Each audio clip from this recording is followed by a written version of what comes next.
So Islam Makhachev just got done absolutely bowling over JDM in a manner so dominant, so crushing, so impressive against a guy who hadn't lost a fight in a decade, but also in a manner so dull, so beige, so boiled chicken and rice and no salt, no nothing, that it kind of takes a bit of the zing off of it for me. It unrolls the cannoli just a bit. It uncaramelizes the onions, if you will. Now this is an insane feat to pull off. Be a dominant force at 155 already, move up 15 pounds, and utterly destroy the sitting champ, making it look anything but competitive. Sticking your claim as one of the very few in the growing list of double champs. Crazy. I'm a big fan of Islam Makhachev, don't get me wrong. I don't think he's put on a boring fight in the better part of like 5 years, and I don't imagine he'll make a habit out of it going forward. But holy shit, this fight was disappointing. This was literally fight of the year for me going in. Two guys who haven't lost in a decade, who are similar in stature and thoroughly well-rounded. The elitist of the elite.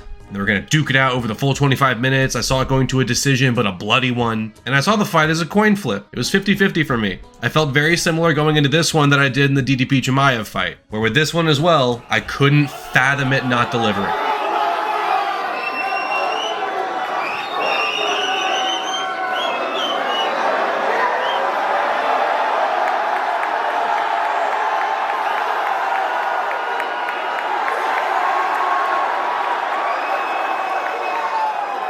Alas, Makhachev chose the smart but stinky route of pressing JDM into the canvas until he became a fine powder, and did it so soundly that he had the former champ crying in there.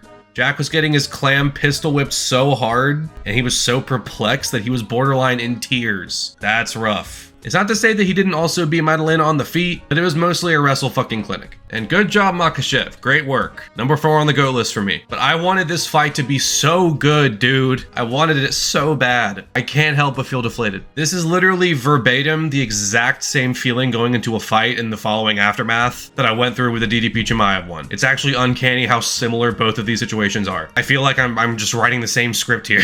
That's not on purpose. Similar to the Chimaev win, I don't think Makhachev is just gonna all of a sudden revert back to what landed him in the boring allegations prior to getting ranked fights before cracking into the top 15. It felt like he was kind of just floating outside the rankings at 155 for like 5 years, putting on stinkers. But then he cleaves through Drew Dober and Bobby Green and Dan Hooker like they were not a damn thing to him. And then went on his historic title reign where, again, there was not a single dull moment in that run. I think that surprised a lot of people, myself included, since he took the strap from the most exciting champion ever in Oliveira. But seriously, Makhachev was a great lightweight king. And I think that will continue to be the case at 170, this performance aside. I guess we'll be getting Michael Morales next, coming off of his blistering knockout win. And I like that fight quite a bit. Book it. And besides that, 170 still kicks an unreasonable amount of ass. We still have JDM in the mix. He will be back and better. And Bilal is taking on Ian Gary soon. Carlos Prates just starts his way into the top 5. I still think Sean Brady will be a problem for most people going forward. More on him in a second. Then we got Kamaru Usman in there and Joaquin Buckley. Gabriel Bonfim just had a really nasty knockout win too. Welterweight continues to be the shit.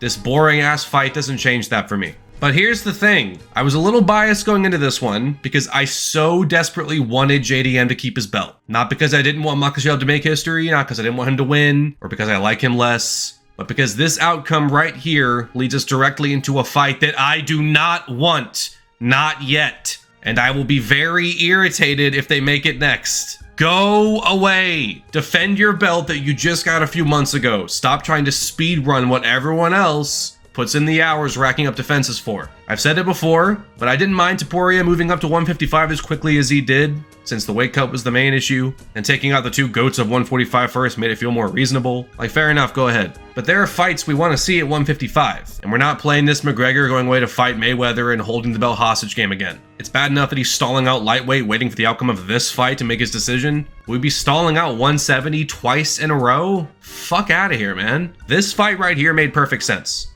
But it had rippling effects that were felt by the contenders. Case in point, poor fucking Sean Brady, man. He smoked Leon Edwards, became the #1 contender, more than deserving of a shot, but took this nightmare matchup in the interim anyway because he's a Giga Chad with a thundercock. And he's like, well, if I get the belt, I'm gonna have to fight these guys anyway, so I may as well do it now. Love this guy. But then he gets slimed out cold. They better do right by this man and give him a #1 contenders fight next. I don't care if he'd be fighting for the belt off of one bounce back win. They did him so dirty here. And so if Topuria's conniving ass tried moving up, and I'm sure the UFC would do that, because division wrecking aside, it's a fantastic fucking fight, don't get me wrong, and it would do numbers, but the byproduct of that would be that Michael Morales would be in the exact same situation that Brady was in. And Protez is right behind him. So what, do we just make those two guys fight each other in the interim and cheat Morales out of his deserved shot if he loses? Doesn't seem fair to me. I just hope they wait a bit. I know Makhachev's getting older. I know this is a generational fight. I know people want it, but it would just feel silly to me to stall out our best division for basically an entire year with these two back-to-back champ fights. Go away. Get out of here. Anyways, the rest of the card was actually pretty damn good, besides the main and co-main. Yeah, that co-main also sucked ass. Shevchenko versus Wei Li is the best women's MMA fight on paper of the last 5 years, and it also sucked big donkey dicks with donkey balls under them. I think it being so deflating and underwhelming in its own right made the main event sting that much worse.